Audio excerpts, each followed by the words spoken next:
നമസ്കാരം, JB ജംഗ്ഷനിലേക്ക് സ്വാഗതം. നമ്മുടെ മനസ്സിനെ സ്പർശിച്ച ഒരു സിനിമയെ മുൻനിർത്തിയായിരുന്നു കഴിഞ്ഞ ദിവസത്തെ JB ജംഗ്ഷൻ. ആ സിനിമയുടെ വഴിത്തിരിവുകളിലൂടെയുള്ള യാത്ര ഈ എപ്പിസോഡിലും തുടരുകയാണ്. കമ്മട്ടിപ്പാടം എങ്ങനെയാണ് നമ്മുടെ മനസ്സിനെ സ്പർശിക്കുന്നത്? വരട്ടെ. ബാലേട്ട, ഇവൻ മേഘരൂപൻ എന്ന് പറയുന്ന സിനിമയോട് അതിനോടനുബന്ധിച്ചാണ് നമ്മളുടെ ബന്ധം തുടങ്ങുന്നത്.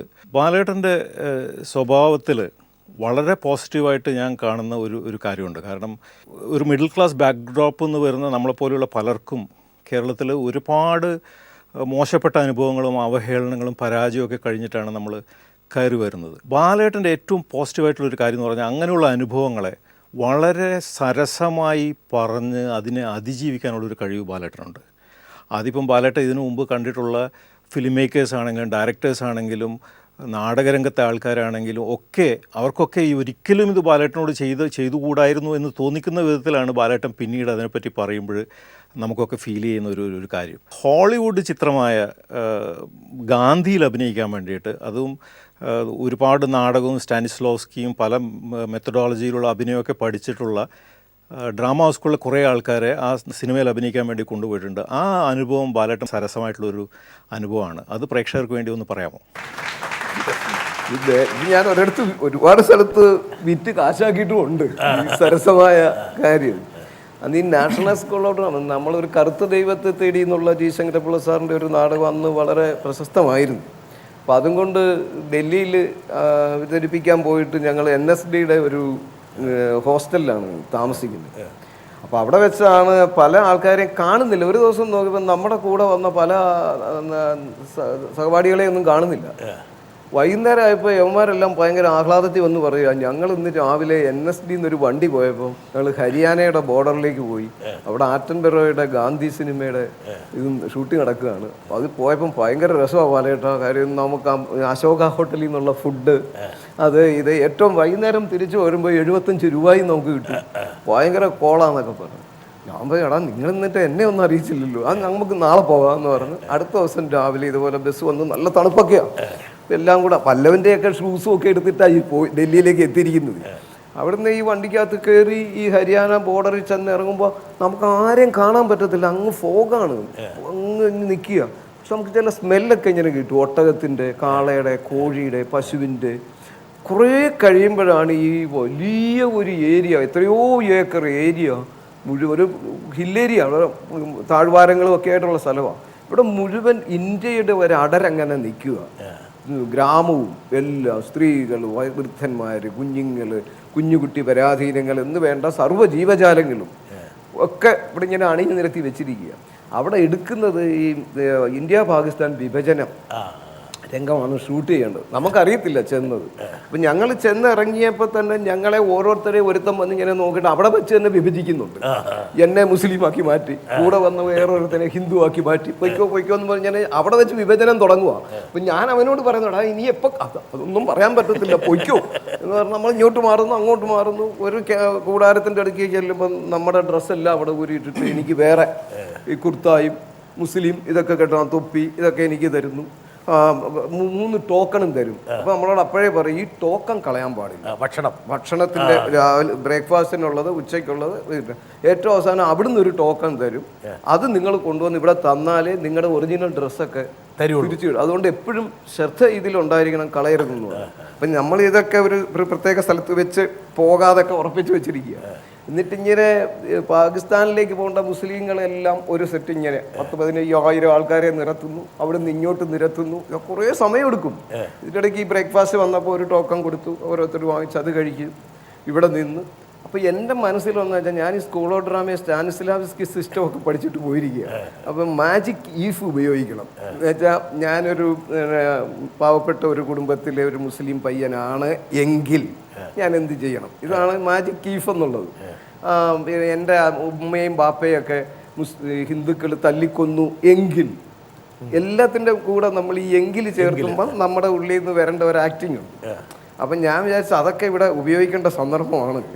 ഇപ്പം മുകളിലിരുന്ന് ഈ ആറ്റംബെറോ ഹെലികോപ്റ്ററിലിരുന്ന് നോക്കുമ്പം നമുക്ക് തോന്നുക അതാരാടാ ഒരുത്തൻ, ആ ജയശങ്കര പിള്ളയുടെ സ്കൂളിൽ നിന്ന് വന്ന ഒരുത്തൻ, അവന് ശരിയല്ലല്ലോ എന്നൊന്നും പറയാൻ ഇടയാക്കരുത്. നമ്മൾ ഭംഗിയായിട്ട് അത് ചെയ്തിരിക്കണം, ഫുൾ ഇൻറ്റൻസിറ്റി. അപ്പം ഞാനിതെല്ലാം മനസ്സിലിട്ട് ഇങ്ങനെ ആലോചിച്ച് നിൽക്കുമ്പോഴും നമ്മുടെ ഒരു കയ്യിൽ എന്ത് വേണം, ഇത് ഈ ശർത്ത് ഇത് പോകരുത്, ഈ ടോക്കം പോകാൻ പാടില്ല.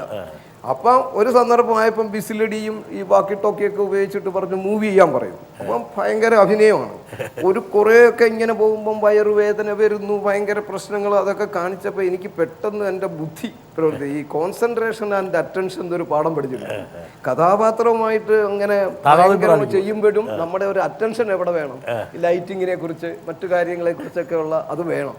അത് അപ്ലൈ ചെയ്യേണ്ട സന്ദർഭമാണ് ഇതെന്ന് വന്നപ്പോൾ ഞാൻ വിചാരിച്ചു ഞാൻ ഇങ്ങനെ പോയിട്ട് കാര്യമില്ല, എൻ്റെ മുഖം കിട്ടത്തില്ലല്ലോ, ക്യാമറ ഹെലികോപ്റ്ററിലില്ലേ.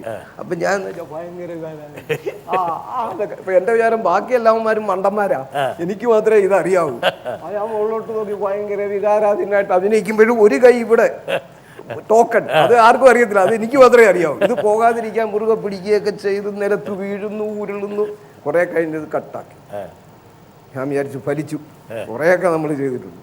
അപ്പോൾ പറഞ്ഞു ഇത് പോരാ, ഇനി റീടേക്ക് ഉണ്ട്. ഷോ എൻ്റെ അപ്പോഴത്തേക്ക് നമുക്ക് ഇതിനോടുള്ള ആവേശമൊക്കെ ഉണ്ട്.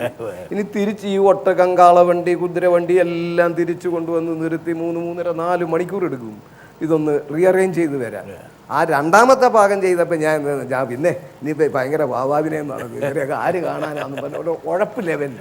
അപ്പോഴും ഏക ശ്രദ്ധ ഇതിലേ ഉള്ളൂ, ബാക്കിയൊക്കെ ചുമ്മാ പിന്നെ അയാൾ പിടിക്കും എന്തെങ്കിലും ആട്ടെന്ന് പറഞ്ഞ് ഇവിടെ പിടിച്ചോണ്ട് അഭിനയിക്കുക. എന്നിട്ട് ഈ പടം അവസാനം ഇത് കഴിഞ്ഞു. ഈ തിരിച്ച് നമുക്ക് സന്തോഷം തരുന്ന ഒരു കാര്യം, നമുക്കാണെങ്കിൽ സാധാരണ ഈ ബസ്സിലേക്ക് ശീലമേ ഉള്ളൂ. ഒരു 20 രൂപ കൊടുത്തു കഴിഞ്ഞാൽ ബാക്കി തരാനില്ലാതെ അയാൾ 5-6 പേരെ കൂട്ടിയേൽപ്പിച്ച് എന്നാ ഇതങ്ങനെ നിങ്ങൾ അയാൾക്ക് 50 പൈസ കൊടുക്ക്, ഇവന് 1 രൂപ കൊടുക്ക് എന്നും പറഞ്ഞ് പിന്നെ നമ്മൾ ഇതും കൊണ്ട് സോഡ വാങ്ങിക്കാൻ നടക്കുക. എന്നിട്ട് അവര് തമ്മിൽ അടി, സിഗരറ്റ് വാങ്ങിക്കാൻ കടക്കാരൻ നമ്മളെ ചീത്ത പറയുക. ഇത്തരം അനുഭവമേ നമുക്കുള്ളൂ. ഇവിടെ വന്ന അവസരത്തിൽ 3 സായിപ്പന്മാരിരുന്നു. നമ്മളിൽ മറ്റേ ടോക്കൺ കൊണ്ടു കൊടുത്തു, നമ്മുടെ ഒറിജിനൽ ഡ്രസ്സ് വന്നു കഴിഞ്ഞ് ഇവിടെ എത്തുന്നത് അവിടുന്ന് ഒരു ടോക്കൺ തരും. ആ ടോക്കൺ കൊണ്ടുവന്ന് ഈ സായിപ്പിൻ്റെ കയ്യിൽ കൊടുക്കുമ്പോൾ 3 പേരിരുപ്പോൾ ഒരുത്തൻ്റെ കയ്യിൽ 50-ൻ്റെ നോട്ട്, വേറൊരുത്തൻ്റെ കയ്യിൽ 20, വേറൊരുത്തൻ്റെ കയ്യിൽ 5. നമ്മുടെ ഈ ടോക്കൺ വാങ്ങുന്നു 50, 20, 5. സന്തോഷം. ഇത് വീതിച്ചെടുക്കലും അതും ഇതൊന്നുമില്ല, വളരെ കറക്റ്റാണ്. അങ്ങനെ 75 രൂപയും കിട്ടി വന്നു. പടം ഇറങ്ങുന്ന അവസരത്തിൽ എന്തൊക്കെയായാലും നമ്മുടെ മനസ്സിൽ ഒരു ആഗ്രഹം ഉണ്ടല്ലോ, ഇവിടെ കാണുമായിരിക്കും, എവിടെങ്കിലും നമ്മളൊന്ന് ശ്രദ്ധിച്ചാൽ കാണാതിരിക്കത്തില്ല. എന്താ വെച്ചാൽ ഞാൻ ഈ ഗാന്ധി സിനിമ കാണാൻ വേണ്ടി പോയിരുന്നത് ആവുന്ന നോക്കിയിട്ടും ആ രംഗം വന്നിട്ട് ഒരു രക്ഷയില്ല. പുഴുക്കളെ പോലെ ഞാൻ ആൾക്കാർ പോകുന്നല്ലാതെ ആരെയും കാണാനൊന്നുമില്ല. പിന്നെ എനിക്കൊരു അസംതൃപ്തി, അങ്ങനെ കാണാതിരിക്കൂ. പിന്നെയും ഞാൻ ഈ പടം കാണാൻ പോയി. ഇപ്പോഴും ഞാൻ സത്യത്തിൽ ഈ ഗാന്ധി സിനിമ ഇടുമ്പോൾ എനിക്ക് ഏക സ്ഥലത്ത് ആ പാർട്ടിഷൻ പോർഷൻ വരുന്നിടത്ത് ആരും അറിഞ്ഞില്ലെങ്കിലും ഇരുന്ന് ഇവിടെ എവിടെങ്കിലും ഒരിടത്ത് എന്നെ ഒന്ന് തപ്പിയെടുക്കുമോ, ആരെയാണ് സ്റ്റാനിസ്ലാവ്സ്കി സിസ്റ്റം അപ്ലൈ ചെയ്യുകയും അതേസമയം തന്നെ ടോക്കൺ സംരക്ഷിക്കുകയും ചെയ്തുകൊണ്ട് ഭയങ്കരമായ ഈ എന്താണ് കീറി മുറിക്കപ്പെട്ട ജീവിതത്തെ ആവിഷ്കരിക്കുന്ന ബാലേന്ദ്രൻ ഇവിടെ എവിടെങ്കിലും ഉണ്ടോ എന്ന് ഇനിയും ആ പടം വരുമ്പോൾ ഞാൻ ഇരുന്ന് കാണും, എവിടെങ്കിലും ഉണ്ടോ എന്നറിയാൻ. മണികണ്ഠൻ ഒരു പക്ഷേ ഈ സിനിമയിൽ ഈ പറഞ്ഞ കമ്മട്ടിപ്പാടത്തിൽ ഒരു റോള് കെട്ടി വരുന്നു. ഇതിനൊരു നായക തുല്യമായിട്ടുള്ള ഒരു പദവി ഉണ്ടെന്നുള്ളതൊന്നും അന്നൊരിക്കലും എനിക്ക് തോന്നുന്നില്ല മണികണ്ഠൻ്റെ ബോധം ഉണ്ടാവും. അല്ലല്ല, അഭിനയിച്ച് തുടങ്ങുമ്പോഴും ഉണ്ട്. ഇത് ഒരു പക്ഷേ തെറിച്ചു നിൽക്കുന്നൊരു കഥാപാത്രമാണ്. അതിൽ താരപരിവേഷമുള്ള ദുൽഖറിൻ്റെ ഒപ്പം അല്ലെങ്കിൽ തൊട്ട് മുകളിൽ നിൽക്കാൻ കഴിയുന്ന, അല്ലെങ്കിൽ സിനിമ പടുത്തുയർത്തപ്പെട്ടിരിക്കുന്നത് മണികണ്ഠൻ്റെ തോളിലാണ് എന്നൊക്കെ ചിന്തിച്ചിരുന്നു. ഇല്ല, ചെയ്യുന്ന സമയത്ത് വേറെ ഒന്നും ചിന്തിച്ചില്ല. പറയുന്ന കാര്യം കൃത്യമായിട്ട് ചിന്തിച്ചു. ഈ സിനിമയെ മുമ്പോട്ട് കൊണ്ടുപോകാൻ പോകുന്ന ഒരു കഥാപാത്രം മണികണ്ഠൻ്റെതാണ്, ബാലൻ ചേട്ടനാണെന്ന് ഇതുവരെ ചെയ്ത ഞാൻ 3 തമിഴ് സിനിമയിൽ ചെയ്തിട്ടുണ്ട്. അത് 1-2 പുറത്ത് വന്നിട്ടുമില്ല. ഇല്ല, ഒരെണ്ണം വന്നോളൂ, അതൊരു 3-4 ദിവസമേ ഓടിയുള്ളൂ. അത് പൊളിഞ്ഞു പോവുകയും ചെയ്തു. ഞങ്ങൾ പഠിച്ച ഇൻസ്റ്റിറ്റ്യൂട്ടിൽ, അവിടെ തിയേറ്റർ ലാബ് എന്ന് പറയുന്ന ഒരു ഇൻസ്റ്റിറ്റ്യൂട്ടിൽ പഠിച്ചിരുന്നു ചെന്നൈയിൽ. അപ്പോൾ അവിടെ പഠിച്ച പിള്ളേരെല്ലാവരും കൂടി പ്ലാൻ ചെയ്ത് അപ്പോൾ അതുപോലുള്ള റോളായിരിക്കുമെന്ന് വിചാരിച്ചു. അല്ല, അതേപോലെ അല്ല, ഈ റോൾ എന്തായാലും ശ്രദ്ധിക്കപ്പെടും. നമ്മൾ നടനാണെന്ന് അല്ലെങ്കിൽ സിനിമയിൽ അവൻ സിനിമയിലൊക്കെ ഉണ്ട് കേട്ടോ, അവൻ വെറുതെ പറഞ്ഞ നടക്കല്ല, സിനിമയിലൊക്കെ വന്നിട്ടുണ്ട് കേട്ടോ എന്ന് പറയുന്ന ഒരു സാധനം വരും. പണ്ട് സിനിമയിൽ അഭിനയിക്കാൻ പോകുന്ന പറഞ്ഞൊരു പോക്ക് പോയിട്ടല്ലേ, പിന്നെ നാട്ടിലേക്ക് വരാൻ പറ്റാതിരുന്നു. ഞങ്ങളുടെ നാട്ടുകാരൊക്കെ പുലി വരുന്നു എന്ന് പറയുന്ന അവസ്ഥയിലാണ്. ഒറിജിനൽ പുലി വണ്ടി കയറിയതാണ്. പിന്നെ തിരിച്ചു വരാൻ പറ്റാതിരുന്നത് സിനിമ ഇറങ്ങാത്തതുകൊണ്ടാണ്. അതെ അതെ. അതുപോലൊരു അവസ്ഥ ഇനി ഇവിടുന്ന് വണ്ടി കയറേണ്ട വരുമെന്നുള്ള ചിന്തയുണ്ടായിരുന്നോ ഈ സിനിമയിൽ അഭിനയിക്കില്ല? ഇല്ല. രാജീവേട്ടൻ്റെ പടം ഒരു നല്ല ടീമാണ്, ഇറങ്ങും, ഒരു സോളിഡ് ടീമാണ്, നടക്കും എന്നുള്ള വിശ്വാസം ഉണ്ടായിരുന്നു. എന്തായാലും എൻ്റെ ജീവിതത്തിനൊരു മാറ്റം വരാൻ പോകുന്നുണ്ടെന്ന് ഒരു തോന്നലുണ്ടായിരുന്നു. ഇത് ആരോടൊക്കെയാണ് ഇങ്ങനൊരു മാറ്റം വരുന്ന സമയത്ത് മണികണ്ഠൻ പങ്കുവെക്കുന്ന ആരാണ്? നന്ദി പറയാനുള്ളത്. അല്ലതല്ല, ഇങ്ങനെയൊക്കെയുള്ള സംഭവങ്ങൾ വരുമ്പോൾ നമ്മൾ ചിലരോട് പറയില്ലേ, വളരെ അടുത്ത സുഹൃത്തുക്കളോട്. അതേസമയം തന്നെ എടാ നീ അത് ആരോടും പറയരുത് കേട്ടോ, എന്താ കാരണം ഇത് എങ്ങനെ വരാൻ പോകുന്നതെന്ന് പറയാൻ പറ്റില്ല. ഇപ്പം അദ്ദേഹം ആദ്യ സിനിമയിൽ അഭിനയിച്ച് ഞാൻ ആരോട് പറഞ്ഞിട്ടുണ്ടാവില്ല, അത് നോക്കിയിട്ട് ഉണ്ടോ നോക്കിയിട്ട്. ഈ 3 സിനിമകൾ അഭിനയിച്ചത് ഓരോ ഷോട്ട് കഴിയുമ്പോഴും കൂട്ടുകാരെയൊക്കെ വിളിച്ചു പറയും ഇന്ന സാധനം ഉണ്ടായിരുന്നട്ടാ, മറ്റേ ഞാൻ കാറിൽ നിന്ന് ഇറങ്ങി വേണ്ടട്ടാ, മറ്റേ ഇതട്ടാ എന്ന് പറഞ്ഞാൽ ഇങ്ങനെ, അതായത് സ്വയം പൊക്കി പറയാന്നുള്ളൊരു സാധനം. ഇത് ഈ പരിപാടി നിർത്തി, 3 എണ്ണം ഇറങ്ങിയില്ല, നാണക്കേടായ കാരണം ഈ പടത്തിനെ കുറിച്ച് ഒരു അക്ഷരം, അതുകൊണ്ട് ഒരു പൊങ്കച്ചം പറയാൻ പോയില്ല, ഒന്നും പറയാൻ പോയില്ല. എന്നിട്ട് പറയാം സിനിമയാണ്, അത് വന്ന് സ്ക്രീനിൽ കണ്ടതിന് ശേഷം എന്തെങ്കിലും പറയാം. എവിടെ വെട്ടിക്കളയെന്ന് ആർക്കറിയാം, ഒന്നും അപ്പോൾ അതുകൊണ്ട് ഇതിനെക്കുറിച്ച് വലിയ അഭിപ്രായങ്ങൾ നടത്തിയില്ല. ഒരു പ്രതീക്ഷ ഉണ്ടായിരുന്നില്ല, പ്രതീക്ഷ ഉണ്ടായിരുന്നു ഈ പറഞ്ഞ ഒരു നടൻ എന്നുള്ളൊരു സാധനം ഉണ്ടാവും. ഈ സിനിമ എഡിറ്റ് ചെയ്തതിനു ശേഷം മണികണ്ഠൻ കണ്ട? ഇല്ല, ഡബിങ്ങിന്റെ സമയത്ത്. അപ്പോഴും ഇതിന്റെ തീഷ്ണത തീവ്രത മനസ്സിലായി. പക്ഷേ മൊത്തത്തിൽ സിനിമ വരുമ്പോൾ എങ്ങനെയാണെന്ന് ചിന്തിച്ചില്ല. തിയേറ്ററിൽ കവിതയിൽ ഇരുന്ന് കാണുമ്പോൾ ആദ്യത്തെ ഷോ ഇപ്പൊ കണ്ടോ? ആദ്യത്തെ ഷോ ഉണ്ട്, ഫസ്റ്റ് ഷോ ഉണ്ട്. അല്ല, അതൊരു വല്ലാത്തൊരു പ്രശ്നം ഉണ്ടാവില്ല ചില ആദ്യത്തെ ഷോ കാണാൻ പോകുമ്പോൾ? അതെ, 3-4 ടിക്കറ്റ് തന്നു എനിക്ക് മോളിൽ ഇരുന്ന് കാണാനായിട്ട്. ബാൽക്കണിയിൽ ഇരുന്ന് കാണാനുള്ള ടിക്കറ്റ് തന്നു. അപ്പൊ എന്റെ സുഹൃത്തുക്കള് ഓരോരുത്തർ വന്നപ്പോ അവരെ അവിടെ ഇരുത്തിയിട്ട്, പിന്നെ എന്റെ ടിക്കറ്റ് ഇല്ല. അപ്പൊ ഒരു മഞ്ഞ ടിക്കറ്റ് ഉണ്ട് താഴെ, ബ്ലാക്ക് ടിക്കറ്റ് പരിപാടി ഒരു മഞ്ഞ ടിക്കറ്റ് കിട്ടി. താഴെയാണ് സാധാരണക്കാരുടെ കൂടെ, സാധാരണ നമ്മളുടെ കൂട്ടുകാരുടെ കൂടെ ഒക്കെ ആയിരുന്നു ആ ഒച്ചപ്പാടും അതൊക്കെ ലൈവായിട്ട് കേൾക്കാനുള്ള ഒരു ഭാഗ്യം ഉണ്ടായി. എൻ്റെ അടുത്തിരുന്നത് എൻ്റെ നാട്ടുകാരൻ തന്നെ. അവൻ ഇരുന്ന കാര്യമൊന്നും എനിക്കറിയില്ല. എൻ്റെ ഒരു സീൻ, ഫസ്റ്റ് സീനിൽ ഈ ഷെഡിപ്പുറത്ത് വരുന്ന സീനിൽ ഭയങ്കര ചെറിയൊരു കയ്യടി ഉണ്ടാവുമല്ല, ഇത് ഇവൻ ആരടാ എന്നുള്ളൊരു സാധനം ഉണ്ടാവുമെന്ന് ഞാൻ വിചാരിച്ചോളൂ. പക്ഷെ ഞാൻ പ്രതീക്ഷിച്ചതിൻ്റെ അപ്പുറത്തെ കയ്യടി വന്നപ്പോൾ ഇവനെ അങ്ങോട്ട് കെട്ടിപ്പിടിച്ചു കരഞ്ഞ് നോക്കിയപ്പോഴാണ് ഇവനെന്റെ കൂട്ടുകാരനാ അർജുൻ. ആരാ എനിക്ക് അറിയുന്ന കെട്ടിപ്പിടിച്ച് കരയണം. അപ്പൊ കരഞ്ഞു. അല്ല, അപ്പൊ അവനപ്പൊ നോക്കണ ഞാനാണെന്നുള്ള. എന്നിട്ട് നോക്കിയപ്പോ അവരും തിരിച്ചറിഞ്ഞിട്ടുണ്ടാവില്ല. അല്ല, തിരിച്ചറിഞ്ഞു. അർജുൻ എന്ന് പറയുന്ന അവനൊരു സിനിമാ താരമാണ്, തൃപ്പൂണിത്തുറയിലുള്ള. അത് കഴിഞ്ഞ് പിന്നെ ഞങ്ങള് സന്തോഷത്തോടെ എല്ലാ സീനിനും കരഞ്ഞുകൊണ്ടേ കണ്ടു. കരച്ചിലാണ്. അത് അർജുൻ വിളിച്ചു പറഞ്ഞോടോ ഇവിടുത്തെ നായകൻ ഇവിടെ ഇരിപ്പുണ്ടെന്നല്ലോ? ഇല്ല, അത് പടം കയറുന്നതിന് മുമ്പ് അർജുനെ അവിടെ കണ്ട് സംസാരിക്കുകയൊക്കെ ചെയ്ത. പക്ഷെ അർജുനാണ് ഇവിടെ ഇരിക്കുന്നതെന്നോ അല്ലെങ്കിൽ ഞങ്ങൾ അങ്ങനത്തെ ഒരു പ്ലാനിങ്ങോ ഒന്ന് കിളി പോയിരിക്കുകയായിരുന്നു. എന്തൊക്കെയാണോ പറയണത്. അതിനുശേഷം കിളി തിരിച്ചെത്തിയിട്ടുണ്ടോ? ഇപ്പൊ കുറേശ്ശെ വന്നു. അന്ന് പറഞ്ഞു പോയതാണ് ഫസ്റ്റ് ഷോയ്ക്ക്. അത് കഴിഞ്ഞ തിയേറ്ററിൽ നിന്നുള്ള കരയാൻ കാരണം സാറേ, ആ സീനുകൾ, ഓരോ സീനുകൾ കാണുമ്പോൾ ഞാൻ അനുഭവിച്ച ഓരോ എൻ്റെ വേദനകളാണ് എനിക്ക് ഫീൽ ചെയ്തത്.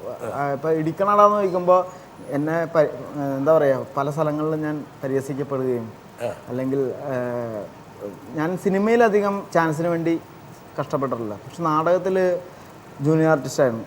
കോറസിൽ കളിക്കുക, കോറസ് ഹാ ഹൈ ഹൂ ഹൈ, ഈ സാധനം ഇതൊന്നും മാറ്റി പിടിച്ചൊരു ഡയലോഗ് പറയണമെന്നുള്ള ആഗ്രഹം കൊണ്ട് കുറേ നാൾ നടന്നിട്ടുണ്ട്. അങ്ങനെ എനിക്ക് അപ്പോൾ അതിൽ നിന്നുണ്ടായിട്ടുള്ള അപകർഷതാബോധമൊക്കെ കളഞ്ഞു കുളിക്കാൻ കഴിയാനുള്ള അവസ്ഥ. ഈ സ്ക്രീനിൽ ഓരോ സീൻ വരുമ്പോഴും ഒരു ചെറിയ പ്രതികാരം പോലെയൊക്കെ ഇടിക്കണത്. അപ്പം എൻ്റെ കുറേ പ്രശ്നങ്ങൾ ആ ക്യാരക്ടർ എനിക്ക് വേണ്ടി ബാലൻ കുറേ പേര് ഇടിച്ചിട്ടുണ്ടെന്നാണ് എനിക്ക് ഫീൽ ചെയ്തത്. ഒരുപാട് പേരെ അപ്പം നോട്ടമിട്ട് വെച്ചിട്ടുണ്ട്. അല്ല, ഇടിക്കുക അങ്ങനെയല്ല, നമ്മുടെ സാഹചര്യത്തോടുള്ള അത് അവരുടെ തെറ്റുമല്ല. ഇപ്പം ഞാനാണെങ്കിൽ പോലും, ഞാനൊരു സാധാരണക്കാരനാണെങ്കിൽ നാടകം എന്ന് പറഞ്ഞൊരു ചെറുപ്പക്കാരൻ ചുമ്മാ അലഞ്ഞു നടക്കുക, ഒരു പണിക്കും പോവില്ല, പഠിച്ചിട്ടുമില്ല, കയ്യിൽ 5 പൈസയില്ല. എത്രാം ക്ലാസ് വരെ മണികണ്ഠൻ പഠിച്ചു? ഉന്നത വിദ്യാഭ്യാസം. ഉന്നത വിദ്യാഭ്യാസമുണ്ട്. ഉന്നത വിദ്യാഭ്യാസം എന്ന് പറഞ്ഞാൽ സ്കൂൾ ഓഫ് ലെറ്റേഴ്സിലാണോ പഠിച്ചത്? 7 വരെ ഞാൻ പഠിച്ച സ്കൂളിൽ RLV സ്കൂളിലാണ് ഞാൻ പഠിച്ചത്, തൃപ്പൂണിത്തുറ. 7 വരെ ഉള്ള അവിടെ. ആ അപ്പോൾ ഞാൻ 7ാം ക്ലാസ്സിലേക്ക് ജയിച്ചു. ആ ജയിച്ചിട്ട് ഞാൻ പോയില്ല, ആ പക്ഷേ 6 വരെ പഠിച്ചു എന്ന് പറയാം. അപ്പോൾ 6 വരെ പഠിക്കാൻ ഞാനൊരു 10-11 എടുത്തിട്ടുണ്ട്. എല്ലാം ഉറപ്പിച്ചുറപ്പിച്ചാ പോയി. അതെ അതെ 7ലേക്ക് ആയി. സത്യം പറയട്ടെ മണികണ്ഠൻ ഒരു 10ാം ക്ലാസ് pre-degree IT ഒക്കെ എടുത്തിരുന്നിട്ടുണ്ടല്ലോ, ഇന്ന് ഇവിടെ ഇരിക്കില്ല. ഇതിനൊക്കെ ഒരു നിമിത്തമുണ്ട്. മണികണ്ഠൻ ഞാൻ പഠിക്കുന്നൊരു വിദ്യാർത്ഥിയായിരുന്നെങ്കിൽ വല്ല സ്റ്റേഷൻ കടയിൽ ഇപ്പോൾ സാലമല്ല എടുത്തു കൊടുത്തു, അല്ലെങ്കിൽ വല്ല കടകപ്പള്ളയായിട്ട്. ഇല്ല, വിദ്യാഭ്യാസം പ്രശ്നം തന്നെയാണ്. വിദ്യാഭ്യാസം പ്രശ്നം തന്നെയാണ്, ചില സ്ഥലങ്ങളിലൊക്കെ പ്രശ്നമാണ്. ഈ നാടകത്തിൽ നിന്നും സിനിമയിൽ നിന്നും പരിസരത്തു നിന്നും ആർജിക്കുന്ന വിദ്യാഭ്യാസത്തിൻ്റെ 10-1 നമ്മൾ സ്കൂളിൽ പഠിക്കുന്നത്. അന്നാ എല്ലാവരും നാടകത്തിനും സിനിമയ്ക്കും പോയാൽ മതിയല്ലോ, നമ്മൾ സ്കൂളിൽ പോകേണ്ട കാര്യമില്ല. സ്കൂളിൽ നിന്ന് കിട്ടേണ്ട ചില കാര്യങ്ങൾ, അത് ചില കാര്യങ്ങൾ തന്നെയാണ്. ആ ഒരു കുഞ്ഞുണ്ണി മാഷ് അതൊരു മിസ്സിംഗ് ആണല്ലേ? അത് മിസ്സിംഗ് ആണ്. ഇപ്പോൾ മണികണ്ഠൻ കോളേജിലൊക്കെ പോയിട്ട് പഠിച്ചിട്ട് ഒരു 2-3 പ്രണയമൊക്കെ നടത്താൻ പറ്റാത്തതിൻ്റെ ബുദ്ധിമുട്ടൊക്കെ അതല്ല, ഇല്ല. പ്രണയിക്കാൻ കോളേജിൽ പോകണമെന്നൊന്നുമില്ല. അതുകൊണ്ടാണല്ലോ 4 വകുപ്പ് ആയത്. ഇപ്പോൾ കണക്കിന് 4 ഓൾറെഡി വന്നു കഴിഞ്ഞിരിക്കില്ല. പക്ഷെ ഇതെല്ലാം വിട്ടുപോയി എന്നുള്ളതാണ് ബാലേട്ട ഈ മണികണ്ഠൻ്റെ ഒരു പ്രശ്നം. ഇങ്ങനെയുള്ള കാര്യങ്ങളിലൊക്കെ ഒരു ഉസ്താദാണ് മൂപ്പർ സഹായിക്കുക. ചില ലക്ഷണമൊത്ത കേസുകളൊക്കെ ഉണ്ടെങ്കിൽ വേണമെങ്കിൽ അദ്ദേഹം അഭിപ്രായം. ഷാബു ചേട്ടൻ ഒരു ചോദ്യം ചോദിച്ചു, അതിന്റെ ഉത്തരം ഞാൻ പറഞ്ഞില്ലായിരുന്നു. എന്ന് വെച്ച് കഴിഞ്ഞാൽ ഇനി നാടകങ്ങൾ ചെയ്യുമെന്ന്. അപ്പോൾ എനിക്ക് സിനിമകൾ എന്നോട് സംസാരിക്കുന്നുണ്ട്, ഒരു സിനിമ കമ്മിറ്റ് ആയിട്ടുമുണ്ട്. ആ സിനിമയുടെ വർക്ക് തുടങ്ങുന്നതിന് മുമ്പ് ഇപ്പോൾ അടുത്ത് തന്നെ തുടങ്ങാൻ പോകുന്ന ഒരു നാടകമാണ്. തൃശ്ശൂർ ഗോപാൽജി എന്ന് പറയുന്ന സംവിധായകൻ്റെ കൂടെ ഒരു സോളോ ചെയ്യാനായിട്ട് പോകുന്നത്. നാടകത്തിൽ എപ്പോഴും ഉണ്ട്. കാരണം ഞാൻ മാർക്കറ്റിൽ പറഞ്ഞ പോലെ മാർക്കറ്റിൽ എനിക്ക് എപ്പോഴും ആ തട്ടുണ്ട്, ഒരു കത്തിയുണ്ട് എന്ന് പറയുന്ന പോലെ നാടകത്തിൽ എപ്പോഴും എനിക്കൊരു ക്യാരക്ടറുണ്ട്. തെരുവിൽ ചെന്ന് കഴിഞ്ഞാൽ എനിക്കെന്ന് പറയുന്ന ഒരു സ്ഥാനമുണ്ട്. അപ്പോൾ അതുകൊണ്ട് അത് എൻ്റെ ജീവിതത്തിൽ ഉണ്ടാവും. പിന്നെ സിനിമ എനിക്ക് വേണ്ടി മാത്രമല്ല, എൻ്റെ നാട്ടുകാർക്കും എൻ്റെ വീട്ടുകാർക്കും സാമ്പത്തികവും പ്രശ്നം തന്നെയാണല്ലോ. അപ്പോൾ ഒരു സുഖം അനുഭവിക്കാത്തൊരു സ്ത്രീയാണ് എൻ്റെ അമ്മ. മണികണ്ഠ കൈ നിറയെ പൈസ കിട്ടിയോ? ഇതിനാവശ്യത്തിനായ പൈസ കിട്ടിയിട്ടുണ്ട്. എന്നാലും കണക്ക് പറയില്ല കേട്ടോ. കണക്ക് പറഞ്ഞാൽ ഞാൻ അങ്ങോട്ട് കൊടുക്കേണ്ടത്. സംതൃപ്തനാണ്, എക്സ്ട്രീമാണ്. അത് താങ്കളുടെ മുഖത്ത് നിന്ന് വായിച്ചറിയാം. അവർ നന്നായിട്ട് താങ്കളെ പരിരക്ഷിച്ചു, താങ്കളുടെ കലയെ കടഞ്ഞെടുത്തു, അതോടൊപ്പം താങ്കൾക്ക് തന്നു പ്രതിഫലമൊന്നും. ഒരു സ്ഥലത്ത് എനിക്ക് ടെൻഷൻ അടിക്കാനുള്ള ഒരു അവസരം തന്നില്ല. ഒരു രീതിയിലും ചീത്ത കേൾക്കേണ്ട വന്നിട്ടില്ല. രാജീവിൻ്റെ ഒരു സെറ്റപ്പിൻ്റെ ഒരു പ്രത്യേകത ഞാൻ കാണുന്നതും ഒരു സാധാരണ ഒരു എഗ്രിമെൻറ്റുകൾ അത് അങ്ങനെയല്ല. അത് സിനിമ ഉണ്ടായാലും ഇല്ലെങ്കിലും നീണ്ടു നിൽക്കുന്ന ഒരു വലിയ സൗഹൃദവും സ്നേഹവും. ഇപ്പം രാജീവ് ഒരു പടം തുടങ്ങുന്നു എന്ന് കേട്ട് കഴിഞ്ഞാൽ കെട്ടും പണ്ടവും മുറുകി ഒരുപാട് ആൾക്കാരഞ്ഞു വന്ന് അവിടെ അങ്ങ് പൂന്ത് വിളയാടി അങ്ങ് നടക്കുക. നമ്മുടെ ഗാന്ധി സിനിമ പോലെയാ, അതിനേക്കാൾ ഭയങ്കരമാ ഇത് ആൾക്കാർ. അത് തന്നെ അടരിഞ്ഞ് പോരുവാ. വന്ന് അവർ പലരും എടുക്കും. രാജീവ് ചിലപ്പോൾ ഇറങ്ങി പോടാന്നൊക്കെ പറഞ്ഞ് അവരെ പറഞ്ഞു വിടും, എന്നാലും വന്ന് നിൽക്കും. അത് വലിയൊരു വേറൊരു എനിക്ക് തോന്നുന്നില്ല മണികണ്ഠനൊക്കെ വെറുതെ അഭിനേതാവായി മാത്രമായി അല്ല അവിടെ നിന്നിട്ടുള്ളത്. വേറെ ഒരുപാട് കാര്യങ്ങൾ സംഘടിപ്പിക്കാനും എടുക്കാനും, ഒരുത്തനെ വിളിച്ചോണ്ട് വരാം, മറ്റേത് ചെയ്യാം, ഇതിനൊക്കെ വേണ്ടി ഇങ്ങനെ ഒപ്പം നിൽക്കാൻ കഴിഞ്ഞാണ് ഏറ്റവും കൂടുതൽ ആ ക്യാരക്ടർ നന്നായിട്ട് മനസ്സിലാക്കി. ഈ കഥയും ക്യാരക്ടറുമായിട്ട് ഒരു ബന്ധം ഉണ്ടായിരുന്നു. അങ്ങനത്തെ ഒരു സിനിമയുടെ ഒരു ജീവവായുവായി അല്ലേ, അതിന്റെ ഭാഗമായി, അല്ല ഒരു കഥാപാത്രം മാത്രമായിട്ട് മാറുന്നില്ല. അങ്ങനെയല്ല. ബാലേട്ട, നിങ്ങൾ തിരക്കഥയിലേക്കുള്ളൊരു പോക്ക് വളരെ കാലം മുമ്പ് തന്നെ താങ്കൾ തിരക്കഥ എഴുതി അങ്കിൾ ബൺ അല്ലേ? അതിൽ അങ്കിൾ ബണ്ണാണ് പുറത്തു വന്നത്. അപ്പം അങ്ങനെ ഒരു സംഭവം താങ്കളുടെ മനസ്സിൽ കടന്നിരുന്നോ ഈ പഠിച്ചുകൊണ്ടിരിക്കുമ്പോഴും സ്കൂളോ ഡ്രാമയിലൊക്കെ ഉള്ള? സത്യം പറഞ്ഞാൽ എനിക്ക് അങ്ങനെ സിനിമയോട് വലിയൊരു താല്പര്യം ഉണ്ടായിരുന്നില്ല. എന്നാ ഈ രുചി അറിഞ്ഞു തുടങ്ങിയത്? അത് എന്ന് വെച്ചാൽ അന്ന് ഈ ബുദ്ധിജീവിത്വം നമുക്ക് അറിയാതെ നമ്മളെ കയറി പിടികൂടുന്ന സമയമാണ്. അപ്പം ഞാനൊക്കെ ആദ്യം വിചാരിച്ച ഈ ഫിലിം സൊസൈറ്റികൾ അവതരിപ്പിക്കുന്ന സിനിമകളാണ് മര്യാദയ്ക്ക് പോയിരുന്ന് കാണുകയും അതിനെക്കുറിച്ച് പലതൊന്നും പിടികിട്ടത്തില്ല, എന്നാലും തിരിച്ചു വന്നിരുന്ന ആൾക്കാരോട് പിടികിട്ടിയ സിനിമ പോയി. അപ്പൊ അതുകൊണ്ട് ആ പിടികിട്ടാത്ത അബ്സ്ട്രാക്റ്റ് ആയ കാര്യങ്ങളെ കുറിച്ചൊക്കെ വെച്ച് കത്തിക്കുക, ഇതൊക്കെയാണ്. കമേഴ്സ്യൽ സിനിമ കാണാൻ പോകുന്നത് ഒരു ഓളപ്പരപ്പിന് സെക്കൻഡ് ഷോ ഒക്കെ ചുമ്മാ പോയി കാണുകയും ചിലപ്പോൾ പകുതിക്ക് വെച്ച് ഇറങ്ങിപ്പോരുകയും, അത് ചുമ്മാ എനിക്ക് ഇന്ന് തോന്നുന്നു അതൊക്കെ ഒരു കള്ളത്തരമായിരുന്നു. എന്നാലും അതൊക്കെ നമ്മൾ ഇഷ്ടപ്പെടുന്നുമുണ്ട്. മൊത്തത്തിൽ എനിക്ക് ആ സമയത്തൊക്കെ നാടകമാണ് നമ്മുടെ ഒരു എക്സ്പെരിമെൻ്റൽ തിയേറ്റർ, അതാണ് നമ്മുടെ ഒരു ഏരിയ. അത് വിട്ടു പോകുന്നതൊക്കെ അതിനോട് കാണിക്കുന്ന കൂറില്ലായ്മയാണെന്നൊക്കെ ഉള്ളൊരു തോന്നലൊക്കെ ഉണ്ടായിരുന്നു. അതുകൊണ്ട് പൊതുവേ ഇതിനോടത്ര താല്പര്യമില്ല. പക്ഷെ സ്കൂൾ ഓഫ് ഡ്രാമയിലെ പഠിത്തം കഴിയുകയും 1.5 വർഷം ഞാൻ അവിടെ അധ്യാപക ജോലിക്ക്, ഞാൻ അന്ന് പറഞ്ഞല്ലോ പഠിപ്പിക്കുകയൊക്കെ ചെയ്തപ്പം എനിക്കവിടെ ജോലി കിട്ടത്തില്ല എന്നൊക്കെ എഴുതി തള്ളി നമ്മളെ തന്നെ. അപ്പോഴത്തേക്ക് ഞാൻ കല്യാണം കഴിച്ചു. ഇതൊക്കെ വന്നപ്പോഴത്തേക്ക് ഇനി ഒരിടത്തു നിന്നും നമുക്കൊരു സ്ഥലമില്ല. പിന്നെ ഏജ് ഓവറായി. എൻ്റെ കൂടെ ഉണ്ടായിരുന്നവരൊക്കെ ദൂരദർശനിലും ഒക്കെ കയറിപ്പോയി. എനിക്കാണെങ്കിൽ വേറെ എങ്ങും അപ്ലൈ ചെയ്യാൻ പറ്റത്തില്ല. ആകെ കൂടെ എനിക്ക് തോന്നിയത് എനിക്ക് ജീവിക്കാൻ പറ്റണമെങ്കിൽ തിരക്കഥ എഴുതാം. കാര്യം നാടകകൃത്തായിട്ടൊക്കെ ഞാൻ അവിടെ ഇവിടെയൊക്കെ കുറച്ചൊക്കെ തെളിഞ്ഞിട്ടുണ്ട്. അപ്പോൾ എൻ്റെ വിചാരം സ്കൂൾ ഓഫ് ഡ്രാമയിലൊക്കെ ഇത് പഠിച്ചതല്ലേ, നാടകവും സിനിമയും തമ്മിൽ ഏറ്റവും അടുത്ത് നിൽക്കുന്ന ഒരു മാധ്യമമായിട്ടാണ് എൻ്റെ അതുവരെയുള്ള സങ്കല്പം. കാര്യം സിനിമയിലുള്ള എല്ലാ എലിമെൻറ്റും നാടകത്തിലുണ്ട്, നാടകത്തിലുള്ള എല്ലാ എലിമെൻറ്റും സിനിമയിലുണ്ട്. എങ്കിൽ പിന്നെ നാടകം എഴുതാൻ പറ്റിയെങ്കിൽ തിരക്കഥ എഴുതാൻ എളുപ്പമാണല്ലോ എന്ന് വിചാരിച്ചാണ് ഞാൻ ഈ ഒരു ജോലിയില്ലാത്ത ഒരു അതിജീവനത്തിന് വേണ്ടി എന്ത് ചെയ്യാൻ പറ്റും എന്നുള്ള അന്വേഷണത്തിൻ്റെ ഭാഗമായിട്ടാണ് ഞാനൊരു തിരക്കഥ എഴുതാൻ ഇറങ്ങി പുറപ്പെട്ടത്. അതിൽ ആദ്യത്തെ എൻ്റെ സംരംഭം തന്നെ ഇപ്പോഴത്തെ ഈ കമ്മട്ടിപ്പാടുമായിട്ടൊരു കണക്ഷൻ ഉണ്ട്. അതെന്താണെന്ന് വെച്ചാൽ ഞാനൊരു സീരിയലിന് വേണ്ടിയിട്ട് ഒരു അന്ന് ഈ നുക്കടെന്ന് പറഞ്ഞ ഹിന്ദി ഇതിറങ്ങി. അപ്പോൾ അതുമായിട്ടൊരു സമാനത വരാവുന്ന രീതിയിൽ ഒരു പോസ്റ്റ്മാൻ്റെ ലൈഫ് വെച്ച് ഞാൻ ഒരു 19 എപ്പിസോഡ് സരസമായിട്ടുള്ളത് എഴുതിയിട്ടുണ്ട്. ഇത് നമ്മുടെ രഘുത്തം എന്ന് പറഞ്ഞ പങ്കജ് ഹോട്ടലിൻ്റെ ചുമതലയൊക്കെ ഉള്ള സ്കൂൾ ഓഫ് ഡ്രാമയിൽ പഠിച്ച രഘുത്തം, അഭിനയ എന്നുള്ള നാടക സംഘത്തിൻ്റെ രഘുത്തമനെ വായിച്ച് കേൾപ്പിച്ചപ്പം രഘുത്തം പറഞ്ഞ് നമുക്ക് മേനക സുരേഷ് ബന്ധുവാണ്, ബാലേട്ടൻ നമുക്കിതൊന്ന് വായിച്ച് കേൾപ്പിക്കാം, GS വിജയന് വേണ്ടി നമുക്കിത് ചെയ്യാമെന്നും പറഞ്ഞ് അവരെ ഇരുത്തി ഇത് വായിച്ച് വെച്ചു. അവർ തലകുത്തനെ കിടന്ന് ചിരിച്ചിട്ട് അവർ പറഞ്ഞു ഇത് വേണ്ട, നമുക്ക് വേറൊരു കാര്യം ചെയ്യാം, ജഗദീഷിൻ്റെ കയ്യിൽ ഒരു കഥയുണ്ട്, ആ കഥ ഇതേപോലെ ഒരു തമാശയായിട്ട് ബാലേട്ടനൊന്ന് എഴുതി തന്നാൽ നമുക്കത് മമ്മൂട്ടിയെ വെച്ചിട്ട് ചെയ്യാം എന്നും പറഞ്ഞ് ആ കഥ ജഗദീഷ് വന്ന് എന്നോട് പറഞ്ഞു. ഞാൻ ഈ ഒരു സരസഭാഗം അന്ന് എനിക്കിത് ചെയ്തേ പറ്റൂ, അതുകൊണ്ട് ഞാൻ അതൊരു ഫുൾ സ്ക്രിപ്റ്റാക്കി ഞാനും GS വിജയനും മേനക സുരേഷും ഒക്കെ കൂടെ എറണാകുളത്ത് മമ്മൂട്ടി കാണാൻ വേണ്ടി വന്നു. അന്ന് അദ്ദേഹത്തിന് നമ്മളെ അറിയത്തില്ല, എനിക്ക് ഭയങ്കര, ഞാൻ ആദ്യമായിട്ടാണ് ഒരു സെലിബ്രിറ്റിയുടെ അടുക്കൽ ഒരു കഥ പറയാൻ ചെല്ലുന്നത്. അപ്പോൾ അതിൻ്റെതായ എല്ലാ പരിഭ്രമവും, പിന്നെ മാത്രമല്ല എനിക്ക് ഇത് നടന്നാലേ നമ്മുടെ മുമ്പോട്ടുള്ള ജീവിതം ഉള്ളൂ. അപ്പോൾ അത് കാരണം അദ്ദേഹം ഇത് ഒരു കാരണവശാലും തഴയരുതേ എന്നൊക്കെ ഉള്ള ഇതോടുകൂടിയാണ് ചെല്ലുന്നത്. പക്ഷെ അന്ന് എന്തോ കാരണത്താൽ പുള്ളി അസ്വസ്ഥനൊക്കെ ആയിരുന്നു, ഇവരുമായിട്ടൊക്കെ ഉള്ള വേറെ ചില കാരണങ്ങളാൽ അപ്പോൾ അത് കേൾക്കാൻ തയ്യാറല്ല. വീണ്ടും രണ്ടാമതൊരു സന്ദർഭത്തിൽ പോയി കുറേ കേട്ട് കഴിഞ്ഞപ്പോൾ അദ്ദേഹത്തിന് ഈ പ്രോജക്റ്റ് എന്തോ ഒരു കാരണത്താൽ അത് മുമ്പോട്ട് പോകാൻ പറ്റുന്നില്ല. അങ്ങനെ ആയപ്പോൾ ഞാൻ നിരാശനായി. കാര്യം ഈ എഴുതിയതൊക്കെ വെറുതെ പോയി. ഞാൻ പറഞ്ഞു വന്നത്, ഞാൻ ആദ്യമായി തിരക്കഥ എഴുതാൻ പേന എടുത്തത് ശ്രീ മമ്മൂട്ടിക്ക് വേണ്ടിയിട്ടാണ്. ഇന്നേ വരെ എനിക്ക് എഴുതാൻ പറ്റാതെ പോയതും മമ്മൂട്ടിക്ക് വേണ്ടിയിട്ടാണ്.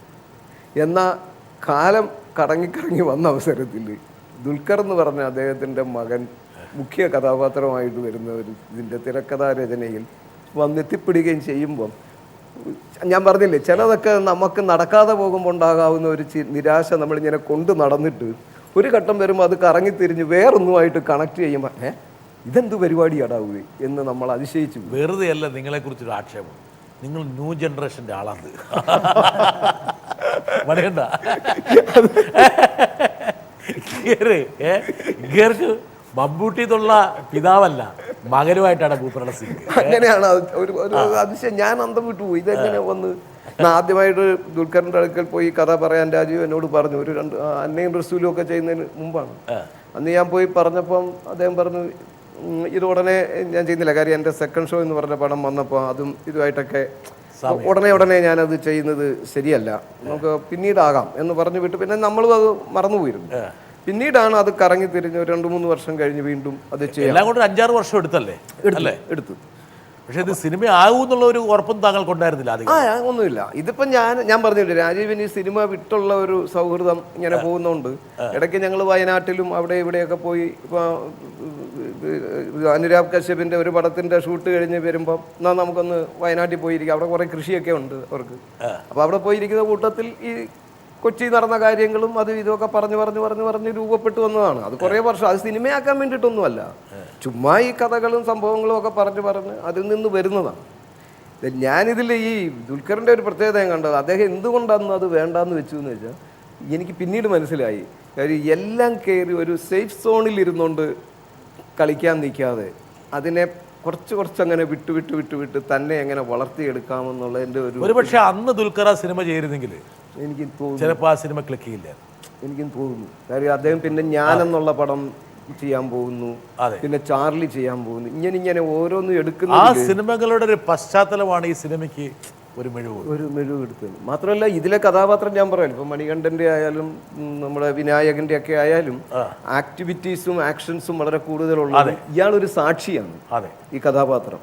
അത് ആക്ട് ചെയ്യാൻ ഇച്ചിരി ബുദ്ധിമുട്ടാണ്. ആ കഥയിലൂടെ കഥ പറഞ്ഞു പോവുകയാണ് അയാൾ, കഥ പറയുകയും എല്ലാത്തിനും. പക്ഷേ ഞാനൊരു കാര്യം ചോദിച്ചോട്ടെ, മണികണ്ഠനും എങ്ങനെയാണ് അതിനകത്ത് തിളങ്ങി നിൽക്കുന്നത് സത്യസന്ധമായി? ഇപ്പം അതിലിപ്പോൾ ദുൽഖറിന് ഒരു ആക്ഷേപം ഉണ്ടാകാൻ സാധ്യത.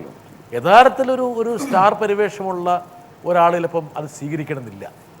അതാണ് ഇപ്പം ദുൽഖറിൻ്റെ സ്ഥാനത്ത് വേറൊരു നടനായിരുന്നുവെങ്കിൽ എന്തിനാണ് വേറെ രണ്ട് നടന്മാർക്ക് ഭയങ്കരമായ ഒരു വലിയൊരു ഔന്നിധ്യം പ്രദാനം ചെയ്യുന്ന ആ സിനിമ ഞാനെന്തിനാണ് തലവെച്ച് കൊടുക്കുന്നത്? ഇത് വെറുതെ എൻ്റെ ഒരു സ്റ്റാർ പരിവേഷത്തെ കൊമേഴ്സ്യലൈസ് ചെയ്യാൻ വേണ്ടിയുള്ള തന്ത്രം മാത്രമാണോ? ഇത് തിയേറ്ററിൽ ഓടിക്കാൻ വേണ്ടി എന്നെ വേണം, എന്നാൽ സിനിമയെ ഓടിക്കാൻ വേണ്ടി ഇവർ രണ്ടുപേരും എന്ന് വേണമെങ്കിൽ ദുൽഖറിന് ചിന്തിച്ചുകൂടായിരുന്നു? ദുൽഖറിൻ്റെ സ്ഥാനത്ത് ഞാനോ അദ്ദേഹമോ ആണെങ്കിൽ ചിന്തിച്ചേരി അത് ശരി, സിനിമയല്ലേ ഇവന്മാരുടെ, ഇത് ഓടാൻ വേണ്ടിയിട്ട് എന്നെ അവിടെ പിടിച്ചിട്ടേക്കുകയാണ്, പേര് വരുമ്പോൾ ദുൽഖർ സൽമാൻ്റെ സിനിമ എന്ന് വേണം ദുൽഖറിന് വേണം ചിന്തിച്ചുകൂടായിരുന്നു. എന്ത് പറയുന്നു മണികണ്ഠൻ? അത് കഥ അദ്ദേഹം കേട്ടിട്ടാണല്ലോ ചെയ്യുന്നത്. കഥ കേട്ട് മനസ്സിലാക്കി അത് നിലപാടെടുക്കുന്ന ഈ സമൂഹത്തിനോട് പ്രതിബദ്ധതയുള്ള ഒരു നടനാണെന്ന് പുള്ളി അദ്ദേഹം തെളിയിച്ചിട്ടുണ്ട്. അല്ലെങ്കിൽ അത് എടുക്കേണ്ട കാര്യമില്ല. അല്ല, എനിക്ക് എന്നെ അത്ഭുതപ്പെടുത്തിയ കാര്യം ദുൽഖറിന്റെ ഒരു മഹാമനസ്കതയും അതേപോലെ ഞാൻ ആ ലൊക്കേഷനിൽ അദ്ദേഹത്തെ കണ്ടത് എനിക്ക് ആക്ടിങ്ങിന്റെ കാര്യത്തിൽ എനിക്ക് ഇച്ചിരി താല്പര്യം കൂടുതലാണ്. ഞാൻ വളരെ കൂടുതൽ ശ്രദ്ധിക്കും. അപ്പൊ അതില് ദുൽഖറിന് കൊടുത്ത ആ ഓർബിറ്റില്ലേ, അത് ഒരുവിധപ്പെട്ടാക്ക് ചെയ്യാൻ പറ്റുന്നതല്ല. കാര്യം എന്ന് വെച്ചാൽ പുറത്തേക്കൊന്നും കൂടുതൽ ചെയ്യാനില്ല, എല്ലാം ഇന്റേണലൈസ്. അതിന് പക്വത വേണം. നമ്മൾ പറയുന്നത് വെച്ചാൽ നല്ല മെച്യൂരിറ്റി. ഇപ്പൊ അമ്മന്നൂർ മാധവച്ചാക്കിയാര് എന്നൊക്കെ പറയുന്നത് അവരൊക്കെ ജീവിതത്തിന്റെ ഒരു 60 വയസ്സൊക്കെ എത്തുമ്പോഴാണ് ഈ കീചകനെയൊക്കെ അങ്ങോട്ട് ചെയ്യാൻ പ്രാപ്തനാവുന്നത് എന്ന് പറയുന്നതിൽ ഇത്തരം ചില കഥാപാത്രങ്ങളെ ചെയ്യാനുള്ള ഒരു മെച്യൂരിറ്റി ഉണ്ടല്ലോ, അത് നമ്മൾ ദുൽഖറിൽ കാണുകയാണ്. ആ ഒരു കാര്യം അത് ഇന്റേണൽ പ്രോസസ്സാണ്. യഥാർത്ഥത്തിൽ ഇവരുടെ പേക്കൂത്തുകളെല്ലാം മനനം ചെയ്യുകയും അത് പ്രതിഫലിപ്പിക്കുകയും ചെയ്യേണ്ട ഉത്തരവാദിത്വം അതെ. ഇതിന് കിട്ടയ്ക്ക് ഈ രണ്ടുപേരുടെ കിട്ടയ്ക്ക് ഇപ്പുറത്ത് സൈലന്റ് ആയി നിൽക്കണം, പാസീവായി നിൽക്കണം. അത്ര ഈസി അല്ല. പാലട്ട ഈ തിരക്കഥയിലേക്ക് വരുന്നു, കൊമേഴ്സ്യൽ പടങ്ങളുള്ള പുച്ഛം എവാപ്പറേറ്റ് ചെയ്ത് പോകുന്നു, യാഥാർത്ഥ്യത്തിലേക്ക് വരുന്നു. ഇതൊക്കെ തന്നെയാണ് ചിലവാകാൻ പോകുന്നത്, ഇതൊക്കെ തന്നെയാണ് വേണ്ടത്, മനസ്സിലാകാത്ത സാധനമല്ല എന്ന് മനസ്സിലാക്കുന്നു. പക്ഷെ തിരക്കഥകൾ വളരെ ശ്രദ്ധേയമായിട്ടുള്ള ഒരുപാട് തിരക്കഥകൾ താങ്കളുടെ തൂലികിൽ നിന്ന് വരുന്നു. ഉള്ളടക്കം വരുന്നു, പവിത്രം വരുന്നു, ഒരുപാട് അല്ലേ, പുനരധിവാസം വരുന്നു, ശ്രദ്ധേയമായിട്ട് ഒരുപാട് സിനിമകൾ. പക്ഷെ അവിടെയൊന്നും താങ്കൾ അത്ര ശ്രദ്ധിക്കും. അതാണ് ഏറ്റവും വലിയ ഈ സിനിമയിലെ ഏറ്റവും വലിയ വിരോധാഭാസം. അതാണ് ഒരുപക്ഷെ ആ സിനിമയുടെ ഏറ്റവും പ്രധാനപ്പെട്ട അടിത്തറ എന്ന് പറയുന്നത് തിരക്കഥയാണെങ്കിലും താങ്കൾ ശ്രദ്ധിക്കപ്പെട്ടില്ല. അത് എനിക്ക് തോന്നുന്നത് ആ സമയത്തൊക്കെ ചിലപ്പോൾ നമുക്ക് വിഷമം വരും. പിന്നെ നമുക്ക് പ്രായം ഏറി വരുന്നു, ജീവിതത്തെക്കുറിച്ചുള്ള നമ്മുടെ അഭിവീക്ഷണങ്ങളൊക്കെ മാറി വരുമ്പോൾ നമുക്ക് മനസ്സിലാവും ഇതിലൊന്നും എൻ്റെ ഒരു ഡൂവർഷിപ്പ് കൊണ്ടല്ലല്ലോ ഇതിൽ പല കാര്യങ്ങളും. ഇപ്പം സ്കൂൾ ഓഫ് ഡ്രാമയിൽ അധ്യാപകനാകേണ്ട ഞാൻ എന്തുകൊണ്ട് സ്കൂൾ ഓഫ് ലെറ്റേഴ്സിൽ വന്നു? അതിനു മുമ്പ് സ്കൂൾ ഓഫ് ലെറ്റേഴ്സ് തുടങ്ങിയിട്ട് പോലുമില്ല. അപ്പോൾ ഇതിനൊക്കെ ചില യോഗം നമ്മൾ പറഞ്ഞത് അതെനിക്ക് അമ്പലത്തിൽ പോയി പൂജിച്ചും പള്ളിയിൽ പോയി മെഴുകുതിരി കത്തിച്ചും ഒന്നും ഉണ്ടാക്കാൻ പറ്റുന്നതല്ല. ഒരു യോഗമുണ്ട്. യോഗം എന്ന് പറഞ്ഞാൽ അറിയാമല്ലോ, പല ഘടകങ്ങൾ ചേരുമ്പോൾ ഉണ്ടാകാവുന്ന ഒരു അവസ്ഥയാണ്. ആ യോഗമാണ് ഇതൊക്കെ തീരുമാനിക്കുന്നത്. അത് ഇപ്പം ആക്ടറായി വന്നതിന് ശേഷമാണ് സത്യത്തിൽ ചിലപ്പോൾ എന്നെ ചിലരൊന്ന് തിരിച്ചറിയുന്നു. താങ്കളുടെ വളരെ അടുത്ത ആൾക്കാർ പോലും താങ്കളെ നോട്ട് ചെയ്തത് താങ്കൾ ആക്ടറായി ശേഷം. എനിക്ക് തോന്നുന്നു നിങ്ങളുടെ ജീവിതമായിട്ട് സമാനതയുള്ള നമ്മുടെ നരേന്ദ്രപ്രസാദിൻ്റെ ഒരുപാട് നിങ്ങൾ അധ്യാപനമാണെങ്കിലും നാടകമാണെങ്കിലും ഇതെല്ലാം ഇവർ തമ്മിൽ നിങ്ങൾക്ക് തമ്മിലൊരു സാമ്യം ഇല്ലേ? ഉണ്ട്, തീർച്ചയായിട്ടും. അല്ല, അത് മഹാനായൊരു നടനായിരുന്നു, നല്ലൊരു എഴുത്തുകാരനായിരുന്നു, എല്ലാം നല്ല അധ്യാപനായിരുന്നു. വേണ്ട കിട്ടിയാ എന്താണ് നമ്മുടെ ഉൾക്കാമ്പെല്ലാം കൂടെ അങ്ങ് പുറത്തു വന്നു, ഉള്ളിലിരിപ്പെല്ലാം അങ്ങോട്ട് പുറത്തേക്ക് വന്നു.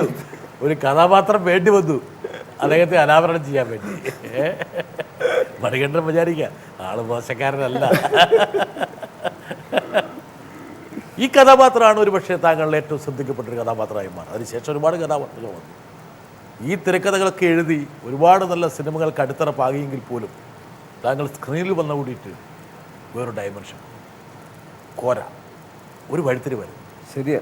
ഞാൻ അത്ഭുതപ്പെട്ടു പോയത് അതിനു മുമ്പ് എഴുതിയിട്ടുള്ള ഒരു തിരക്കഥകൾ ഞാനിപ്പോൾ പറഞ്ഞല്ലോ, ഈ കമ്മട്ടിപ്പാടത്തിൻ്റെ ഇതിൽ പോലും ആക്ടറായ എന്നെ ഞാൻ കണ്ടിട്ടേയില്ല, കാണുന്നില്ല. ഏതോ ഒരു ഘട്ടത്തിലാണ് ആ എലിമെൻ്റ് പുറത്തേക്ക് വരുന്നത്.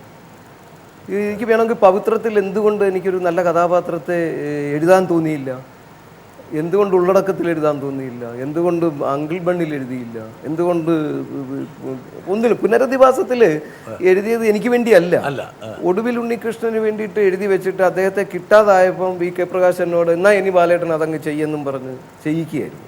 എന്നാൽ രാജീവ് കുമാർ എന്നെ പലപ്പോഴും ഇത് വെച്ചിട്ട് ട്രൈ ചെയ്തിട്ടുണ്ട്. അത് ശേഷം എന്നുള്ള പടത്തിലായിരുന്നു കുറച്ചൊരു ഒരു ചമ്മല്. അത് ഈ ചില ബുദ്ധിജീവികൾക്കുള്ളൊരു ചമ്മലാണോ അത്?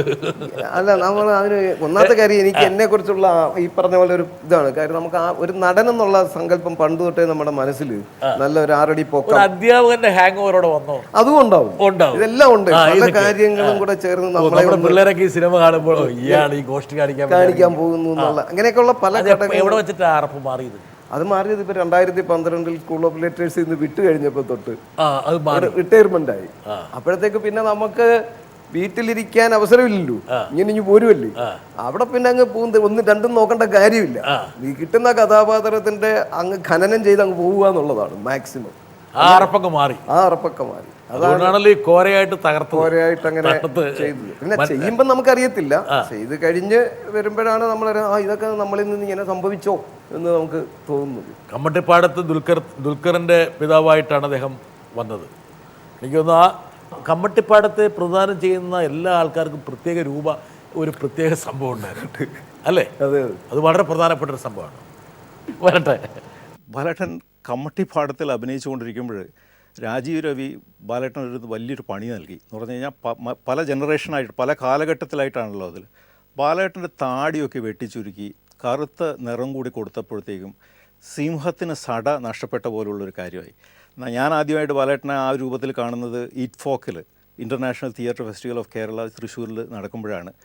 അന്ന് ബാലേട്ടൻ്റെ ശിഷ്യന്മാരും ഏറ്റവും ഉറ്റ സുഹൃത്തുക്കൾ പോലും ബാലേട്ടനെ തിരിച്ചറിയാത്തൊരു സ്ഥിതി ഉണ്ടായിട്ടുണ്ട്.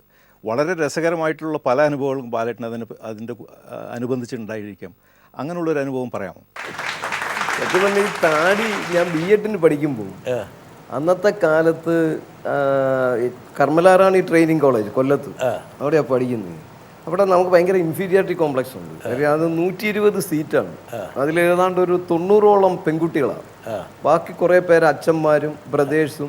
ആകെ കൂടെ ഞങ്ങളൊരു 3-4 പേരേ ഉള്ളൂ ഈ ലൗകിക ഇതിൽപ്പെട്ടവർ. ഇവരാരും നമ്മളെ മൈൻഡ് ചെയ്യത്തില്ല. നമ്മൾ ശാസ്താംകോട്ടയിൽ നിന്ന് വരുന്ന ഒരുത്തനെയൊന്നും അവരാർക്കാർക്കും അവരിങ്ങനെ ഒരുത്തം വന്നു പോകുന്നു എന്ന് പോലും അവർക്ക് അറിയത്തില്ല. അപ്പം നമ്മൾക്ക് നോക്കിയപ്പോൾ എനിക്കിനി പുതിയതായിട്ട് കാറും അതും ഇതും ഒന്നും ഉണ്ടാക്കി അവരുടെ മുമ്പിൽ ഷൈൻ ചെയ്യാൻ പറ്റത്തില്ല. നമുക്ക് ആ കൂടെ ചെയ്യാൻ പറ്റുന്ന തനി ബുദ്ധിജീവിയാകുക, ബീഡി വലിക്കുക, താടി അങ്ങ് വലിയ ചീകാതൊക്കെ വെക്കുക, മുടിയൊക്കെ ചീകാതെ, എന്നിട്ട് സഞ്ചിയൊക്കെ തൂക്കി ഒരു മണികണ്ഠ സ്റ്റൈലിൽ അങ്ങ് പിടിച്ച് അങ്ങ് പോകലാണ് നല്ലത്. അതവിടെ എറിച്ചു. കാര്യം എന്ന് വെച്ചാൽ അന്ന് മോണോ ആക്ട്, മിമിക്രി ഇതെല്ലാം ഞങ്ങൾ പോയി ചെയ്ത് ഈ കോളേജിന് പ്രശസ്തി ഉണ്ടാക്കി കൊടുക്കുമ്പോഴൊക്കെ ഒരു ഞങ്ങളെ അനുമോദിക്കാൻ ഒരു മീറ്റിംഗ് കൂടും. അപ്പോഴൊക്കെ ഈ അലവലാതി തരത്തിൽ കയറി ചെല്ലുകയും ഇതൊക്കെ ട്രോഫി വാങ്ങിക്കുകയും ഇവരുടെയൊക്കെ വർത്തമാനം കേൾക്കുകയൊക്കെ ചെയ്തപ്പോൾ നമ്മൾ ഇതാണ് ഏറ്റവും നല്ലത്. അപ്പോൾ നമ്മൾ 2 പ്രാവശ്യം തടവി എന്നിട്ട് ബീഡിയൊക്കെ വലിച്ചു. കൂടുതലും ശബ്ദം എൻ്റെ ഒരു നേസൽ സൗണ്ടാണ്. പക്ഷെ ഞാൻ അവരുടെയൊക്കെ സംസാരിക്കും, സാരമില്ല നമുക്ക് പിന്നെ കാണാം എന്നൊക്കെ പറഞ്ഞ ആവശ്യമില്ലാതെ ഇങ്ങനെയൊക്കെ ആക്കുക. അങ്ങനെ ഒരു വർഷം BEd ഒരുപാടുപെട്ട എല്ലാ നമ്പറും അവിടെ നിലനിൽക്കാൻ വേണ്ടിയിട്ടാണ്.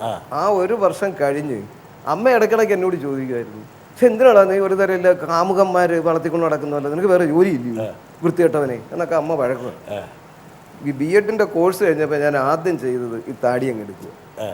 താടി എടുത്തേച്ച് ഞാൻ വീട്ടിൽ വന്ന് അടുക്കളയിലോട്ട് വന്നപ്പോൾ അമ്മ അവിടെ ഈ പാതാമ്പുറത്ത് ഒരു കുഴലെടുത്ത് തീ ഊതിക്കൊണ്ടിരിക്കുക. അപ്പം ഞാനിങ്ങനെ വന്നപ്പോൾ ഞാൻ പറഞ്ഞു, അമ്മേ എന്തോ കഴിക്കാൻ എന്തോ ഉള്ളതെന്ന് ചോദിച്ചു. എന്നാൽ അമ്മ ഇങ്ങനെ കണ്ണും തിരുമ്പി ഇങ്ങനെ നോക്കില്ല, പോടാ പോയി താടി വെച്ചോണ്ട് പോടാ, മഹാവൃത്തികേട് എന്ന് പറഞ്ഞു. പെറ്റ തള്ളയ്ക്ക് സഹിച്ചില്ല, താടി പോയ എന്നെ. അപ്പം ഞാൻ വിചാരിച്ചത് ശരിയാണ്, എന്നാൽ പിന്നെ നമുക്ക് ഏറ്റവും പറ്റുന്നത് ഈ താടി വെച്ചാൽ ഒരുപാട് രക്ഷയുണ്ട്. സ്കൂൾ ഓഫ് ഡ്രാമയിൽ ഒരു അനുഭവമുണ്ട്. സ്കൂൾ ഓഫ് ഡ്രാമയിൽ ഞാൻ പഠിപ്പിച്ചുകൊണ്ടിരുന്നിട്ട് ഇടയ്ക്ക് ദേഷ്യം വന്ന് ഇത് എടുത്ത് കളഞ്ഞിഞ്ഞ് പോന്നിട്ട് ഞാൻ ആദ്യം ചെയ്തത് താടിയും മുടിയൊക്കെ അങ്ങ് എടുക്കുമായിരുന്നു. ആ ഒരു ആത്മഹത്യ ചെയ്യുന്ന പോലെ നമ്മളങ്ങ് താടിയെടുക്കും, പ്രതിഷേധം. അങ്ങനെ ഇരുന്നപ്പോൾ ഈ പിള്ളേരെല്ലാം കൂടെ വന്ന് ആ പോർഷൻ ഒന്ന് തീർത്തു കൊടുക്കണം, ആക്ടിങ്ങിന്റെ ക്ലാസ്സാണ്, ഒന്ന് തീർത്തു കൊടുക്കണമെന്നും പറഞ്ഞ് വന്നപ്പോൾ ഞാൻ എന്നാ പോയി പഠിപ്പിച്ചേക്കാമെന്നും പറഞ്ഞ് അവിടെ ചെന്ന് അപ്പോൾ താടിയില്ല. അവരെ മരച്ചോട്ടിലൊക്കെ വെച്ച് ഈ ബ്രക്സിയൻ തിയറികളും അതും ഇതൊക്കെ ഇങ്ങനെ പഠിപ്പിച്ചുകൊണ്ടിരിക്കുക. ഉച്ചയായപ്പോൾ യവന്മാരെല്ലാവരും കൂടെ എന്നോട് വന്ന് പറഞ്ഞു, ബാലേട്ടൻ ഇനി 2-3 ആഴ്ച ബാലേട്ടൻ പഠിപ്പിക്കണ്ട എന്ന്. ഞാൻ ചോദിച്ചാൽ അതെന്താ നിങ്ങൾ തന്നെ എന്നെ ഇങ്ങോട്ട് പഠിപ്പിക്കാൻ കൊണ്ടുവന്നിട്ട് വേണ്ടെന്ന് പറഞ്ഞു. അത് മുമ്പ് പഠിപ്പിക്കുമ്പോൾ ഞങ്ങൾക്കൊരു ആധികാരികത തോന്നിയായിരുന്നു. ഇപ്പം ആ താടി ഇല്ലാതെ ഇതൊക്കെ പറയുമ്പോൾ ഞങ്ങൾക്ക് അങ്ങോട്ട് അതൊന്നും വിശ്വസിക്കാനും ഉൾക്കൊള്ളാൻ പറ്റുന്നില്ല, അതിനൊരു ബലമില്ലെന്ന് പറഞ്ഞു. പിന്നെ ഞാൻ ഈ പറഞ്ഞ പോലെ കുറെ നാൾ കഴിഞ്ഞ് ചെറിയൊരു താടിയൊക്കെ വെച്ചതിന് ശേഷം അവന്മാരെ പഠിപ്പിച്ചപ്പോൾ ഇരുന്നുള്ളൂ. അപ്പൊ എനിക്ക് മനസ്സിലായി വാൽമീകി, സോക്രട്ടീസ്, ഈ വലിയ വലിയ ഇവർക്കൊക്കെ എന്തുണ്ട്, ഇവർക്ക് ഒരു താടിയുണ്ട്, അത് പലതിനെയും കവർ ചെയ്യാൻ നല്ലതാണെന്ന്. അതാണ് പ്രകാശ് പറഞ്ഞത്. വിദേശത്ത് നാടകങ്ങളൊക്കെ നടക്കും, നമുക്ക് വേറെ ഭാഷാ നാടകങ്ങൾ നമ്മൾ പോയിരിക്കുന്നു. എനിക്ക് താടിയും മുടിയൊക്കെ ഉണ്ടായിരുന്നു, ചർച്ചയിലൊക്കെ പങ്കെടുക്കും. വാ തുറക്കണ്ട, എക്സ്പ്രഷൻ കൊടുത്താൽ മതി. പ്രകാശ് പറഞ്ഞാൽ കറക്റ്റാ. അതില് എന്നെ രാജീവ് വിട്ടൊരു പണി എനിക്കത് മാറാനും പറ്റത്തില്ല. കമ്മട്ടിപ്പാടത്തിലെ മുടിയൊക്കെ കുറച്ചുകൂടി ഒരു അല്ലേ? മുടി കുറെ നാളായിട്ട് മുടി ഉണ്ട്. ലലിൻ സാറിന്റെ പേസും പറയികൾ എന്ന് പറഞ്ഞിട്ട് പറയെന്ന് പറഞ്ഞിട്ട് ഇൻസ്ട്രുമെന്റ്സ്, അതിന്റെ ഒരു സിനിമയ്ക്ക് വേണ്ടിയിട്ടാണ് ഇവിടെ നിന്ന് കൊണ്ടുപോകണം ചെന്നൈക്ക്. അപ്പം അതിന് വേണ്ടിയിട്ട് വളർത്തി തുടങ്ങിയതാണ്, പിന്നെ വെട്ടിയിട്ടില്ല. മുടി നമ്മുടെ ഭാഗമായിട്ട് മുടിയും താടി ഉണ്ട്. അതൊക്കെ ഒരു ട്രേഡ് മാർക്കാണ്. പ്രത്യേകിച്ച് ആ വളരെ ഇൻഡിജിനസ് ആയിട്ടുള്ള ആൾക്കാരുടെ ചുരുണ്ട മുടികൾ, അതൊക്കെ വളരെ പ്രധാനപ്പെട്ട ഘടകമാണ്. നമുക്കൊരു അതിഥി കൂടിയുണ്ട്. നമുക്ക് വളരെ വേണ്ടപ്പെട്ട കൈരളിയുടെ സ്റ്റുഡിയോയിൽ നിന്ന് കമ്മട്ടിപ്പാടത്തിൻ്റെ വലിയ ഉയരങ്ങളിലേക്ക് വളർന്ന ഒരു നടൻ. ആ വളർച്ചയിൽ നമുക്കൊക്കെ സന്തോഷമുണ്ട്. അനിലിനെ നമ്മൾ വരൂ. അനിൽ,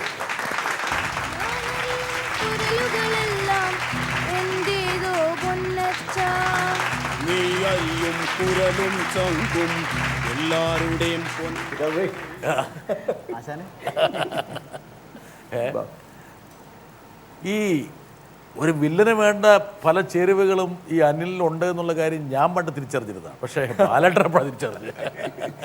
ഞാൻ സത്യത്തിൽ അവനെ ശ്രദ്ധിച്ചത് രാജീവിന്റെ തന്നെ സ്റ്റീവ് ലോപ്പസിലൊക്കെ വന്നപ്പോഴാണ്. എടാ ഇത് അലക്കുന്നില്ല, സ്കൂൾ ഓഫ് ഡ്രാമയിലുണ്ടെന്നും അതും ഇതൊക്കെ എനിക്കറിയാം. പക്ഷെ എന്നാൽ ഇത് കണ്ടപ്പോൾ ഞാൻ എടാ അത് യവൻ ഭയങ്കരനാണല്ലോ ആള് എന്നൊരു ഫീലിംഗ് എനിക്ക് അപ്പോഴേ ഉണ്ടായിരുന്നു. അപ്പൊ ഈ കഥാപാത്രത്തിന്റെ കാര്യം ഇപ്പൊ സുരേന്ദ്രൻ ആ കഥാപാത്രം വരുന്ന അവസരത്തിൽ രാജീവ് ഇങ്ങനെയായിട്ട് പറഞ്ഞുകൊണ്ടിരിക്കുമ്പോൾ നമുക്കറിയാം ആളാ, നമുക്ക് പിന്നെ അതിനകത്ത് സംശയിക്കേണ്ട കാര്യമില്ല. നല്ല ആക്ടറാണ്. ഞാൻ നേരത്തെ പറഞ്ഞ പോലെ ഈ എന്താണ് ഈ പുറത്തേക്ക് പോകുന്നതിനെക്കാട്ടിലും ഉള്ളിലേക്ക് പിടിച്ച് ആ ശ്വാസഗതിയൊക്കെ ആയിട്ട് വെറുതെ നിൽക്കത്തില്ലേ, അതൊരു ആക്ടർക്ക് ഇച്ചിരി ബുദ്ധിമുട്ടുള്ള കാര്യമാണ്. അത് ആശാൻ തന്നെയായിരുന്നല്ലേ? അതിലെ സന്തോഷമുണ്ട്. അതിൽ ഞങ്ങളുടെ സ്റ്റുഡിയോയിൽ പിച്ച് വെച്ച ആളാണ്. പറയണ്ട, ഏറെക്കുറെ സ്വഭാവം തിരികിട്ടിയ ഇങ്ങനെയുള്ള ഉഡായിപ്പുകളായിരുന്നു അനിലിന്റെ ഇപ്പോഴും കൈരളിൽ കാണുമെന്ന് പ്രതീക്ഷിച്ചില്ല.